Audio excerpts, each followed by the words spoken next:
حضرت یوسف علیہ السلام کا واقعہ۔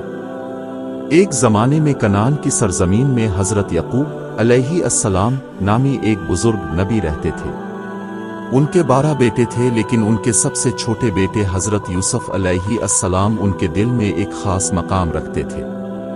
یوسف کو ان کے والد نے پسند کیا، جس نے ان کے بھائیوں میں حسد کو جنم دیا۔ ایک دن یوسف نے اپنے گھر والوں کے ساتھ ایک خواب بیان کیا۔ اس نے 11 ستاروں، سورج اور چاند کو اسے سجدہ کرتے ہوئے دیکھا۔ حضرت یعقوب علیہ السلام نے خواب کی اہمیت کو پہچان لیا، یہ سمجھ کر کہ یوسف علیہ السلام کو عظمت نصیب ہوئی۔ تاہم اس کے بھائی حسد میں مبتلا ہو گئے، اس سے چھٹکارا پانے کی سازشیں کر رہے تھے۔ پلاٹ ان کے حسد سے متاثر ہو کر بھائیوں نے یوسف کو کنویں میں پھینکنے کا فیصلہ کیا۔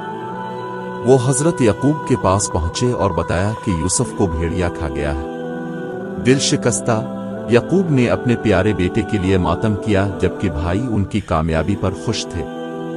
یوسف کو ایک گزرتے ہوئے قافلے نے کنویں سے بچایا، جس نے اسے مصر میں غلامی میں بیچ دیا۔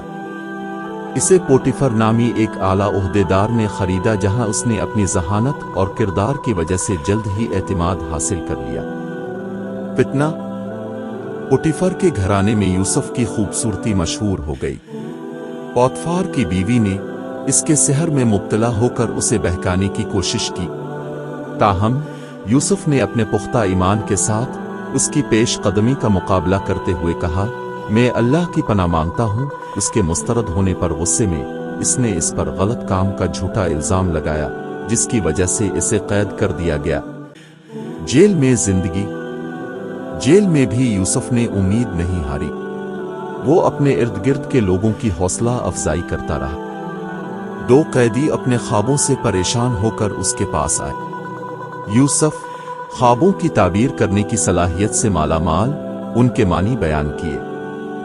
ایک کو رہا کر کے اپنے عہدے پر بحال کر دیا جائے گا، جبکہ دوسرے کو پھانسی کا سامنا کرنا پڑے گا۔ جب مصر کے بادشاہ کو پریشان کن خواب آئے تو رہائی پانے والے ساقی نے یوسف کو یاد کیا اور بادشاہ کو اس کی خبر دی۔ یوسف کو طلب کیا گیا اور اس نے بادشاہ کے خوابوں کی تعبیر 7 سال کی کثرت اور 7 سال کے شدید قحط کے انتباہ کے طور پر کی۔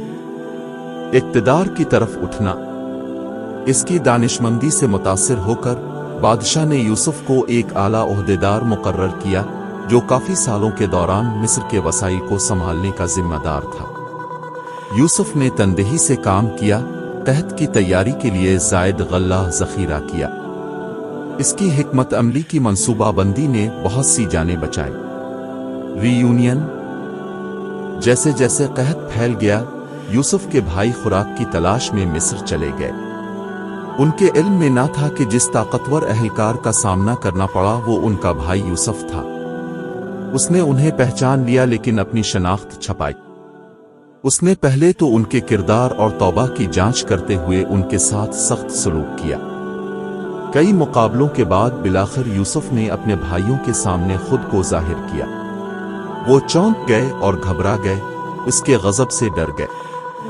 لیکن یوسف نے معافی کے جوہر کو مجسم کرتے ہوئے کہا، آج تم پر کوئی الزام نہیں، اللہ نے یہ ممکن بنایا ہے۔ ایک خاندان دوبارہ ملا۔ یوسف نے اپنے پورے خاندان کو مصر بلایا، جہاں وہ حفاظت اور کثرت سے رہ سکتے تھے۔ حضرت یعقوب علیہ السلام کو یہ خبر ملی تو بہت خوشی ہوئی۔ خاندان کو دوبارہ ملایا گیا اور وہ مصر میں آباد ہو گئے، ایک دوسرے کے ساتھ ہم آہنگی کے ساتھ رہنے لگے۔ سبق سیکھا۔ حضرت یوسف کا قصہ عبرت سے مالا مال ہے۔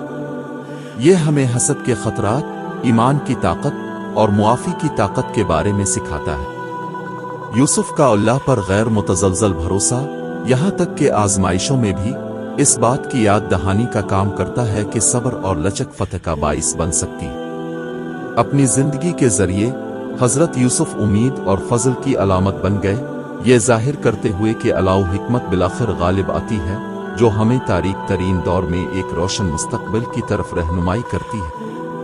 یہ داستان حضرت یوسف کی زندگی کے اہم واقعات کو سمیٹتی ہے، ان گہرے اسباق اور موضوعات کو اجاگر کرتی ہے جو ان کی پوری کہانی میں گونجتے ہیں۔